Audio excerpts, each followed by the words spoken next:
Go ahead, Peg. I just wanted to share my experience of the crate, whatever you might call it. I call it stench or whatever.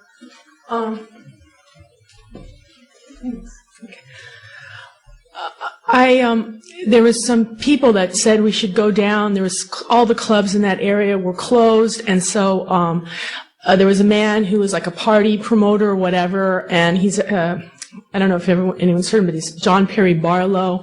And so he said, come to this friend of his club, and it was only a couple weeks later. I stayed in my apartment and just taped the windows closed because I was concerned about having, getting exposed to any kind of toxins.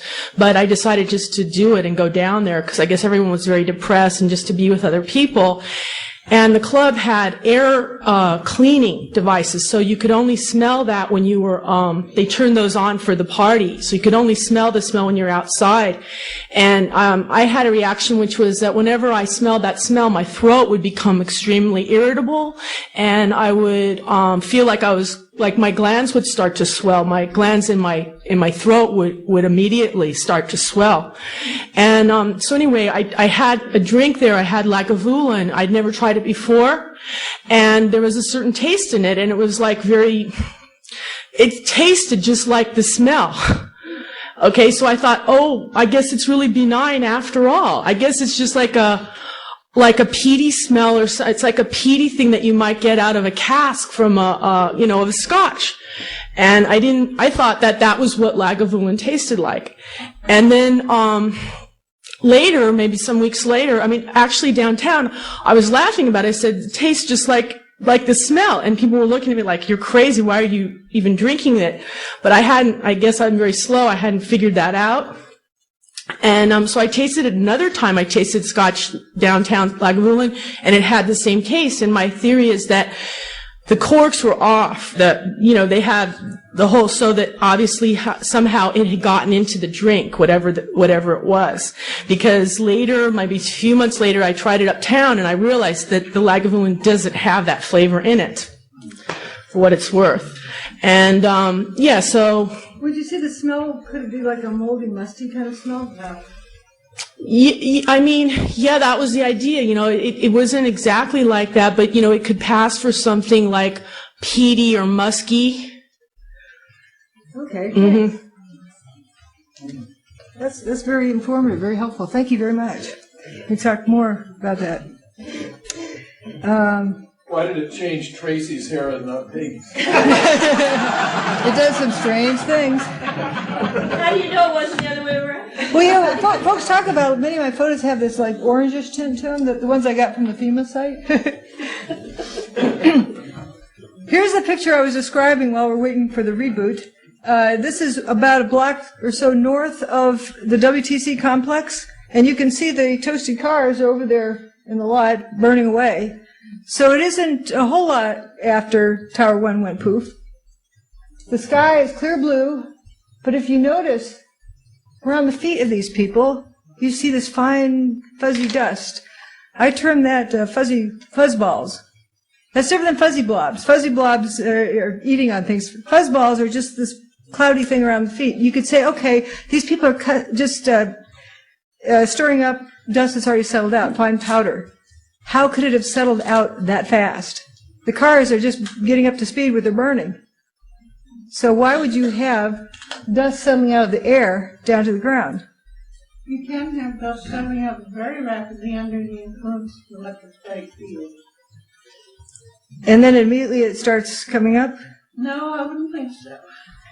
Now the change says something is changing with the whatever it is that's on the ground. Here's a lot more pictures of these fuzzballs. Just where the feet are, and again, that is so fine, it couldn't have settled out. It's rising up. As though the material could maybe continue to be breaking down. Big dust landed quickly, and then start breaking down into finer and finer dust till it starts floating upward. It's so fine. Judy? Yes? In the nanoparticle range, gravity and motion keeps the particle Suspended. That's what this appears to be. But it didn't start out that way, that it broke down. Gravitational forces don't operate on nanoparticles. And that's what I'd say this data looks like. And here's the transition between the fuzzballs at the feet and then turning into the ground fuming. Between this picture on the left and the picture on the right, notice it's coming up all by itself. It doesn't need the feet to stir it up. Found this picture. I thought this was interesting. Hiroshima. Look at the fuming. Just for food for thought. Oh, I mentioned this being the 9/11 being the new Hiroshima. You know what the new Nagasaki was? Anthrax. The 1-2 punch. Here's the street, cleaned.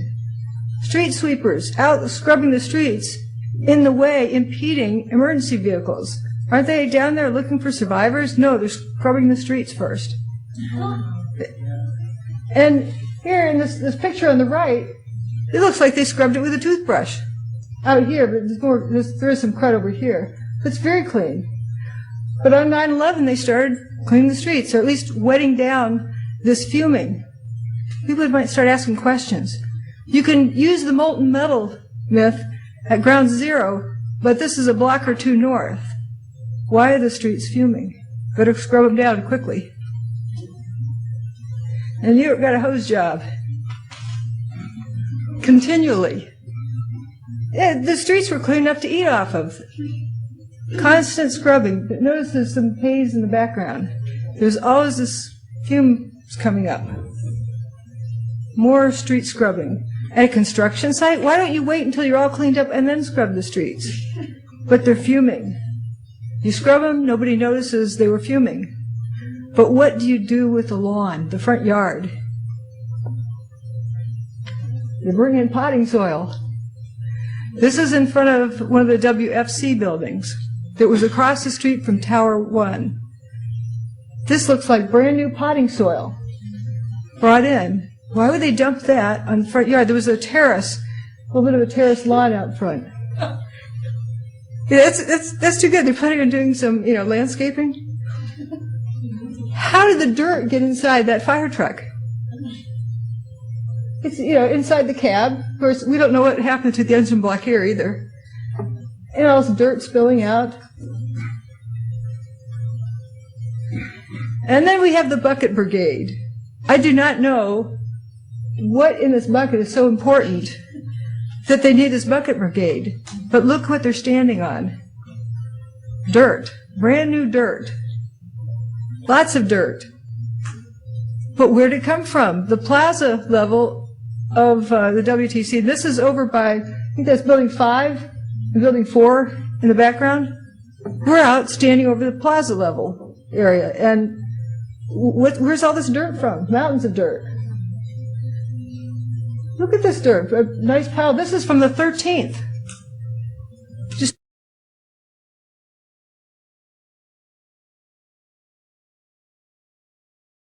here and here, but not where the fresh dirt is. Huh.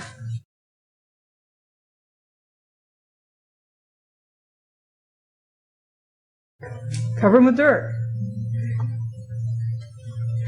And another thing, this looks like it came from a landfill. You have pens and pencils and office-looking stuff. Hey, that looks like you should have left over from Tower 1 or Tower 2. So it has a couple of purposes there. And now you start... Judy, are you saying somebody brought that in or it just appeared there? I'm just looking at the pictures, just noticing this. The plot thickens. We also notice these pieces of steel. Or what are they? Steel doesn't rust that fast. This looks like it was spray painted Rust-Oleum orange. Now, if it was really hot and we had molten metal down there, why isn't this dog's feet getting burned? He doesn't seem to be having a problem with it. And another thing that's interesting, look on this guy's face mask. He's got a little monitor. See what he's breathing. Some people got to have monitors and other ones didn't. Now this picture on the 14th shows they had a big rainstorm that day. This was the northern walkway that went from WFC3 over to Tower 1 and Building 6. That's Building 6, Tower 1 was here. This is the pedestrian walkway. This is what it looked like on